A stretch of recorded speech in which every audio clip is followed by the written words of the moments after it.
What's going on, everybody? TG. I thought we should talk about Apple because Apple recently got slapped with a downgrade to a $90 price target.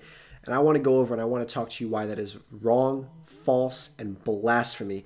Apple stock is trading down a lot year to date, and especially a lot from its highs of about 145, down almost 15% from those highs. I want to break down a couple things, and I want to talk to you guys about why I loaded up about 100,000 worth of Apple and why I think it is an amazing bet going long term. So first off, before we start though, I have a Discord. If you guys want to jump in and chat with us, we talk about all different stuff, from stocks, day trades, alerts, all that stuff. 100% free. It's run by me and my friend Opt. We do a great job, put a lot of DD and analytics into this thing. If you guys want to come chat with me anytime you want, come on in. It's totally free, but let's just jump right in this video. Also, like and subscribe. It means a ton to me, and I really, really appreciate it. But first off, looking at Apple right now, Apple is currently at about exactly a $2 trillion market cap, sitting at a PE ratio of about 27.9. In the weekly range and the yearly range, it is off highs. Like I said, highs of about 145, lows being 80, just about. But the stock has really done absolutely nothing this year. The year started off the year and it's down about 5% since the year started. Hasn't really done anything despite some incredible earnings, revenue growth of 53% year over year, net income up 110% year over year, profit margins increasing huge as well. Apple's really doing well. Apple's proving it belongs here. These quarters right here just prove it. This is huge growth that they have, and it deserves to be there with the amount of money that they bring in. What they brought up, the analysts were talking about why it has a $90 price target, is because of the growth in the iPhones. They think the iPhone growth is going to fall off. Now, that is based off purely speculation because no one actually knows this. No one knows if the iPhones are going to get bigger, if the iPhones are going to get smaller, if demand is going to build up, if demand is going to go down. No one knows that. Right now, what we do know is there is a 5G cycle, and we know the last couple quarters, iPhone demand has been up a lot, and people have been buying a lot of iPhones. I think this cycle continues.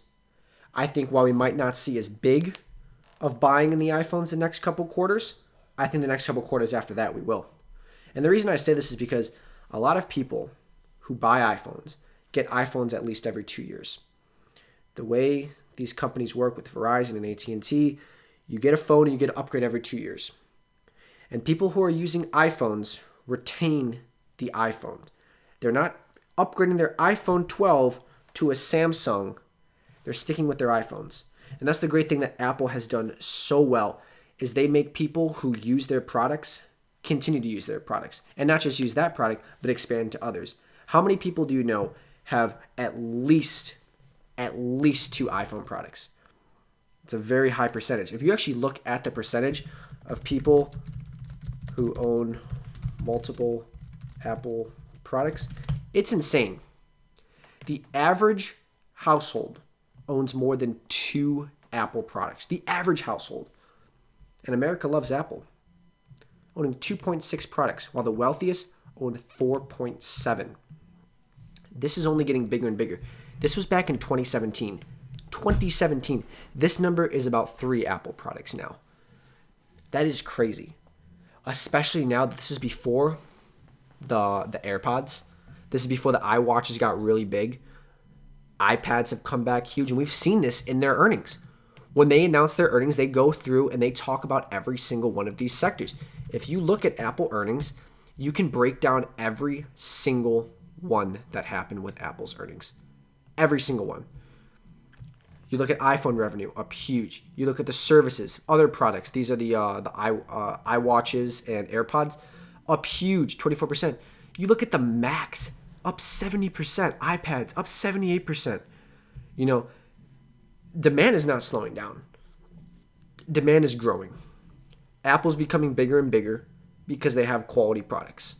They reinvest into their company and they make great products that people like, that people love, and that people are not going to change over. So if we look at my positions in Apple, not that. You guys can clearly see, I have a lot of puts that I sold on Apple. I sold a 135, I sold 2 140s, and I sold 2 170s. So, and I also have some put credit spreads. So I'm very bullish on Apple. I think it will be up to 170, and I'm fine buying Apple at 170 by the end of next year. I'm getting paid pretty well to do so. So we have 5 puts on Apple. So it's around like $70,000 from that. A little more, actually, about $75,000. And then we also have some put credit spreads, about another $5,000 or so.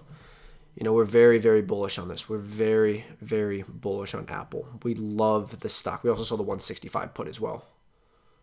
Or 120 put, pardon me. I put my money where my mouth is. You guys always know that. I always like to put my money where my mouth is.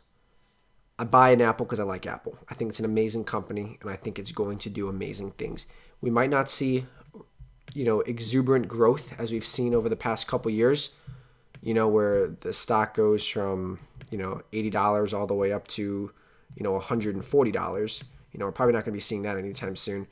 But I think we're going to see steady gains. I think we're going to see at least 10% gains in the market at least from Apple.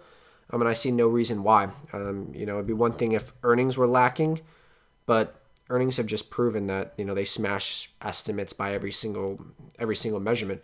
Plus, they're doing huge buybacks as well. I think it's a massive buy, and I think it's why I'm going to continue to buy Apple on every dip that I see. I added about $500 more today on it. Got another one of these little put credit spreads, $350. And we're going to just continue to buy more. I think this is an amazing, amazing company, an amazing opportunity to get a great stock at a very low price. The stock has continued to sell off despite, like I said, posting amazing earnings. And I think this proves a great time to get into Apple. We've seen what happens. It had that good earnings, and then the stock really just fell off hard, and it's continued to do that. But if you go ahead and look at the overall trend, I think it's boding well for a great recovery back to the 135 range. And I really think we're going to see that. We've tested the lows when the whole March crash happened, and we were still about 120, and now we're around 124. And that's before the amazing earnings and the dividend increase and the PE drop. It's a great time to get into Apple, and we're going to continue to do that, and we're going to continue to buy on the dips. So I just thought I'd let you guys know. You hear some of these analysts and they talk about a 25% decline. I don't listen to that. I don't listen to it. I listen to the broad majority, and the broad majority is saying that this stock has some more upside, at least 25% on average. Even the low today was like 125, and now it's with 90. But either way, this stock is still, like this used to be the lowest right here at a 125, which is still higher than what it is now. So I think everything remains the same. This is still the best of the best, and this is the quality that you want to own, and it's something I'm going to continue to buy. So I hope you guys are enjoying this. Hope you guys enjoy your weekend. I do want to know your thoughts on Apple stock, and if you plan on buying more on the dip, or if you agree with that analyst that it's overvalued. I think it's undervalued. I think at a 27 PE ratio, with this huge robust growth that they've had year over year, I think it's a great time to get in, and that's why I'm going to continue to do that. But anyways, guys, let me know your thoughts on all this. Have a wonderful, wonderful day. Remember to like and subscribe and hop in the Discord if you guys want to talk, and I'll go ahead and see you guys in the next video. Have a wonderful day. Take it easy, guys. Signing out. Bye.